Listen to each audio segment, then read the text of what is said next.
시청자 여러분 안녕하십니까. 2월 27일 JTBC 아침 NL 시작합니다. 먼저 오늘 아침 주요 뉴스입니다.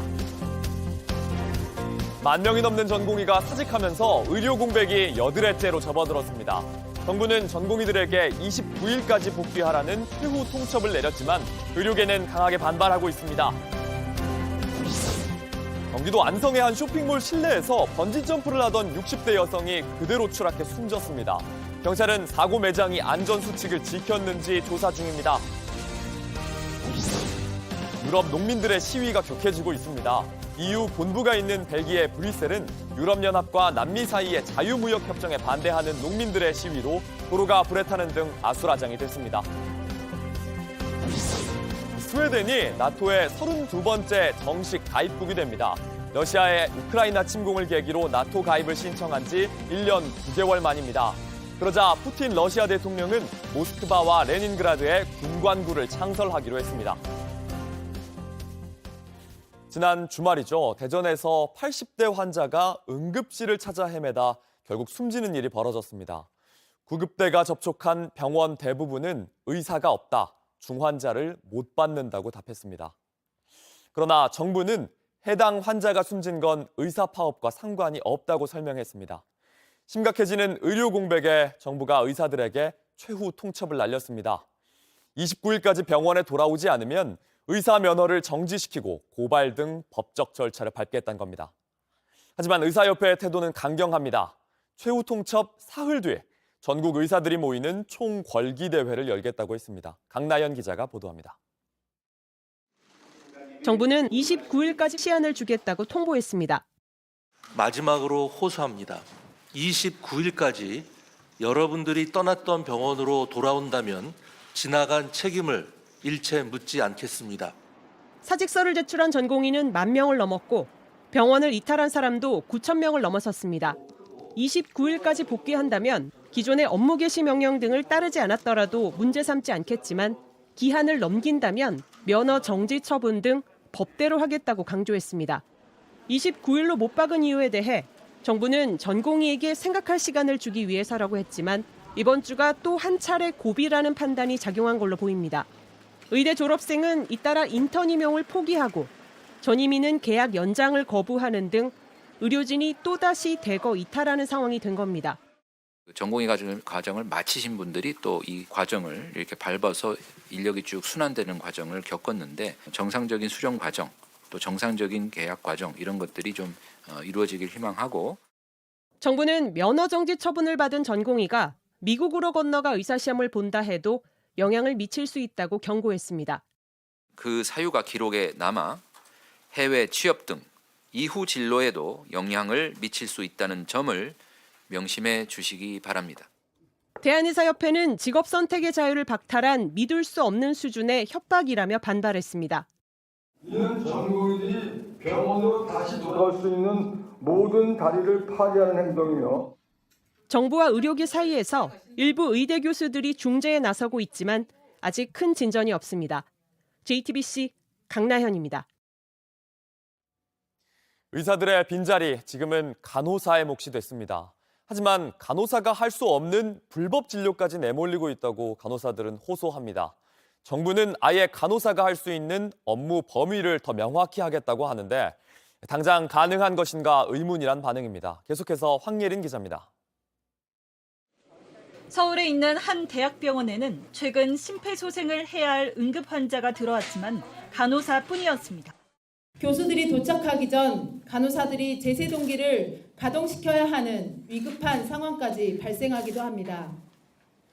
응급 상황 시에 콜을 해도 당장 올라와서 환자를 봐줘야 할 의사는 올라오지 못합니다. 수술 부위를 봉합하거나 소변줄을 삽입하는 업무도 간호사가 대신하고 있습니다. 이제 환자 상태라든지 많은 것들을 보면서 해야 되기 때문에 바로바로 답변을 해줄 수 있는 의사가 없는 상태에서 그것들을 감당하는 것이 굉장히 좀 불안하고 또 부담이 큰 것. 현장에선 응급 상황 속 환자 피해가 계속 커질 거란 얘기가 나옵니다. 의사들이 와서 현재 환자 상태를 파악해서 적시적소에 이제 그런 약물들을 투입해야 되는데 이런 상황들이 늦어지다 보니 환자한테는 굉장히 위해가 될 수 있는 상황들이죠. 이런 상황에 정부는 진료 부족 간호사의 업무 범위를 더 명확히 하겠다고 했습니다. 의료기관의 장이 그 의료기관 장의 책임하에 그 위원회를 설치하거나 또는 간호부장과 그 협의해서 그 간호 지원 인력의 업무 범위를 정하도록 하고요. 하지만 간호협회 한 관계자는 정부의 지침이 당장 시행될지 의문이라고 했습니다. 간호사를 지킬 안전망으로 부족하다는 비판도 나왔습니다. 이게 면책 특권까지 된다라고 저희는 바라볼 수 없습니다. 실제로 20년도에 의사들이 파업했을 때에도 그 업무를 대신했던 간호사들을 소송하는 경우가 있었는데 이런 것들도 정부가 보호해 줄 것인지.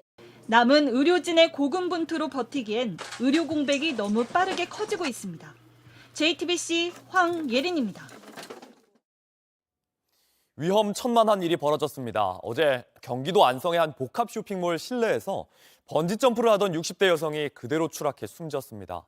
같은 날 천안의 한 공사 현장에선 작업을 하던 50대 노동자가 40m 아래로 떨어졌습니다. 사건 사고 소식 이은진 기자입니다. 경기 안성에 있는 스타필드 쇼핑몰입니다. 이 건물 안의 한 스포츠 체험시설에서 추락 사고가 났습니다. 어제 오후 4시 반쯤 이곳에서 번지점프를 하던 69살 여성이 8m 아래 콘크리트 바닥에 떨어졌습니다. 심정지 상태로 병원에 옮겨졌지만 결국 숨졌습니다. 이 여성은 안전장비는 착용했지만 추락방지용 고리는 걸지 않았던 걸로 전해졌습니다. 경찰은 사고 매장을 대상으로 안전조치 준수 여부를 조사 중입니다.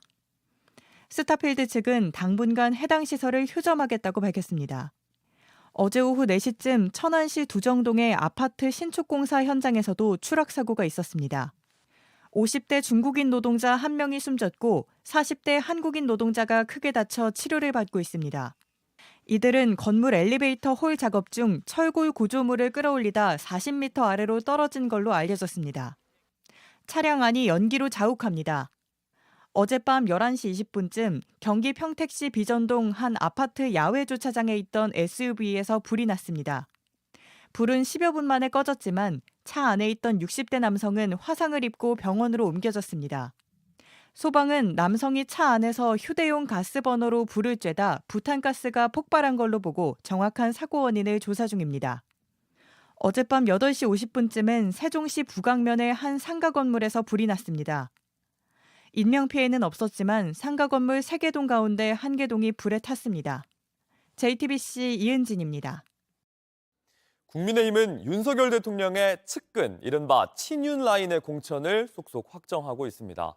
원조 친윤인 권성동 의원은 단수 공천됐고 6명의 예비 후보가 신청한 용인갑엔 대통령실 출신 이원모 전 인사비서관이 경선 없이 바로 전략 공천을 받았습니다. 정재윤 기자입니다. 원조 친윤 권성동 의원이 자신의 지역구인 강원 강릉시에 단수 공천을 받았습니다. 대통령실 출신인 이원모 전 인사비서관은 경기 용인갑에 전략 공천을 받았습니다. 이미 6명의 예비 후보가 신청했던 지역인데 강남을 출마가 어려워지자 용인갑으로 방향을 튼 겁니다. 예비 후보들이 많으신데 이제부터 얘기해야 되겠죠. 여러 가지 고려해가지고 결정했습니다. 현역 윤두현 의원이 불출마한 경북 경산시에서는 지난 대선 윤석열 캠프의 메시지 팀장을 지낸 조지현 전 대통령실 행정관이 단수 공천을 받았습니다. 무소속 출마한 친박계 최경환 전 장관과 대결합니다. 찐윤으로 불리는 이철규 의원도 경선 상대였던 장승호 예비 후보가 경선을 포기하며 단수 공천을 받았습니다. 다만 윤핵관으로 꼽히는 박성민 의원은 울산 중구에서 김종윤 전 국회 부의장 보좌관, 정영국 전 청와대 대변인과 3자 경선을 치르게 됐습니다. 국민의힘은 아직까지 공천을 확정하지 않은 서울 강남 가불병과 서초 을 지역에 국민추천제 도입을 검토 중이라고 밝혔습니다. 비교적 당선이 쉬운 지역인 만큼 공천 확정 시기를 늦추더라도 추가 공모를 거쳐 전략 배치하겠다는 겁니다. 우리가 개인적인 관계라든가 어떤 정치적인 역학관계라든가 이런 것으로 사람을 배치할 수도 있어요. 민주당이 그렇듯이요. 그렇지만 그 선택권을 국민들과 같이 하고 싶다라는 겁니다. JTBC 정재윤입니다. 벨기에 브뤼셀에 있는 EU 본부 주변이 아수라장이 됐습니다. 유럽연합과 남미 사이에 추진 중인 FTA, 자유무역협정에 반대하는 농민들이 트랙터를 몰고 와 항의 시위를 벌인 건데요. 이들은 도로 한복판에 불을 지르고 경찰과 대치하면서 도심 일대가 마비가 됐습니다. 박유미 기자입니다. 타이어 수십 개가 도로로 쏟아집니다. 건초를 덮고 불을 지릅니다. 방어벽 너머에선 불을 끄기 위해 물을 뿌립니다. 벨기에 브뤼셀에 있는 EU 본부 주변 도로로 벨기에와 프랑스 등의 농민들이 몰려들었습니다. EU 농업장관 회의에 맞춰 시위를 벌인 건데 이들은 EU와 남미 사이 자유무역협정 협상을 중단하라고 촉구했습니다. 현지 경찰 집계로 유럽 각지에서 몰려든 트랙터는 약 900대에 달합니다. Sur les marchés, actuellement en France, on importe plus de la moitié de nos fruits et légumes.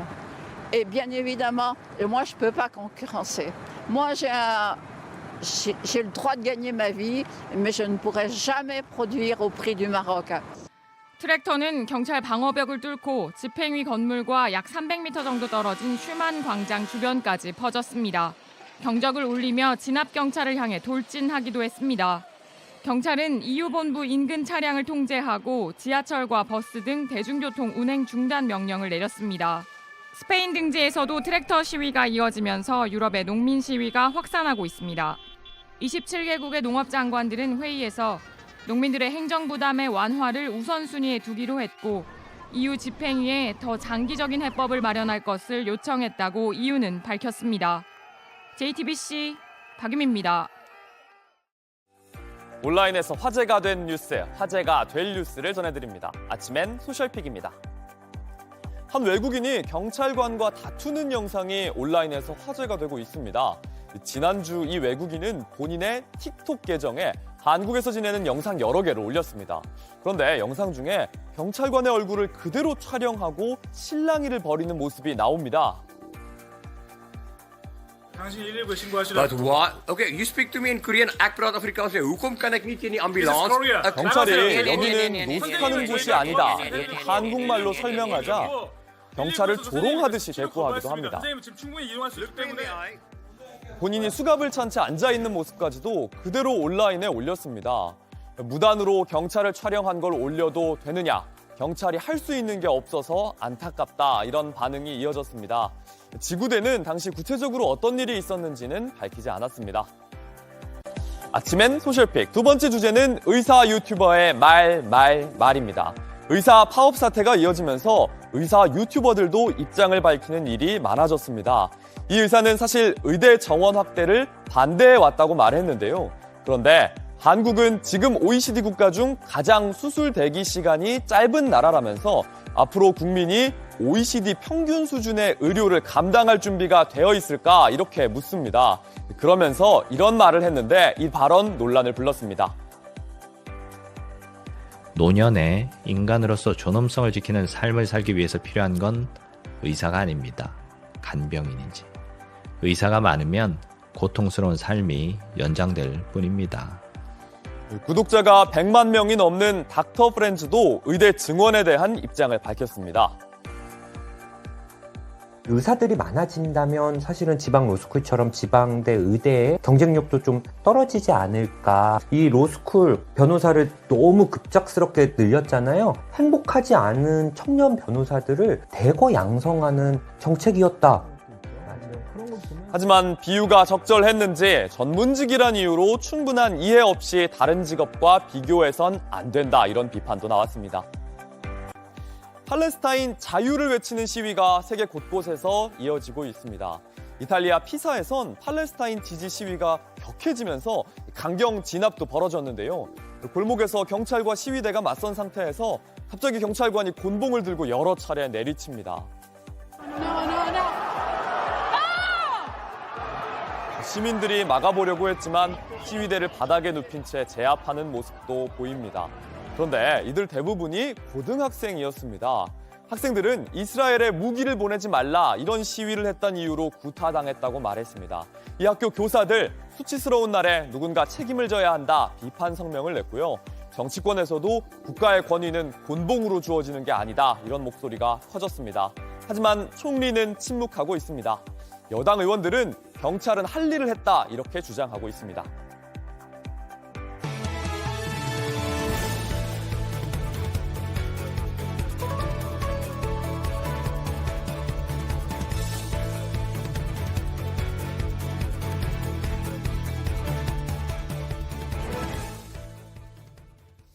200년 넘게 중립국이었던 스웨덴이 북대서양 조약기구 나토의 32번째 정식 가입국이 됩니다.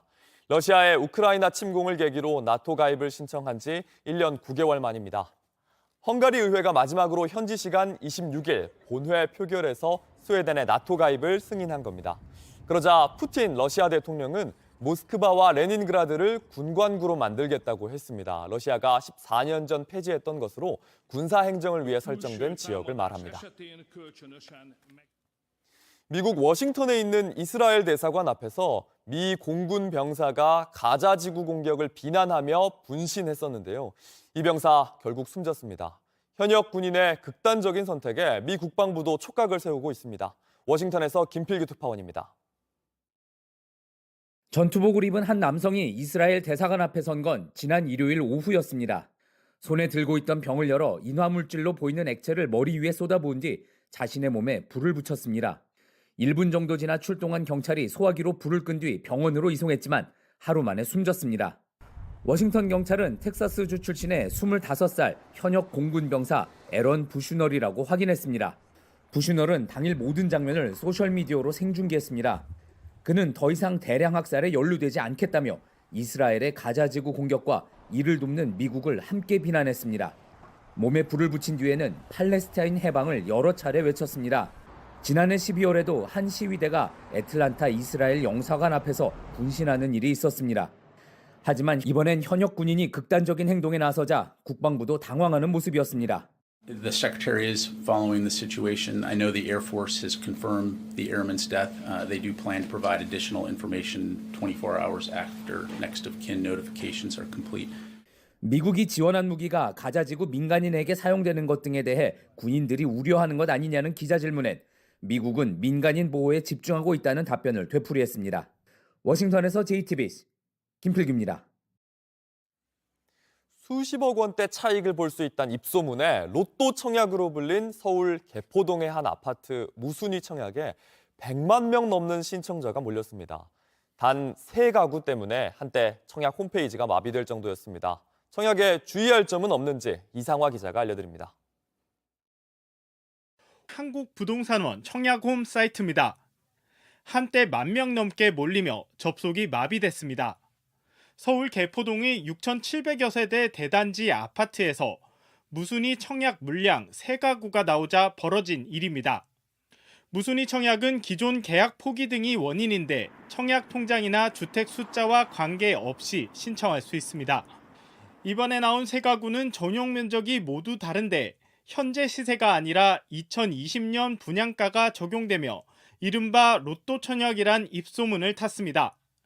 가장 큰 평수의 경우 분양가와 시세 차이가 많게는 20억 넘게 벌어지며 시세 차익을 내려는 수요가 폭주한 겁니다.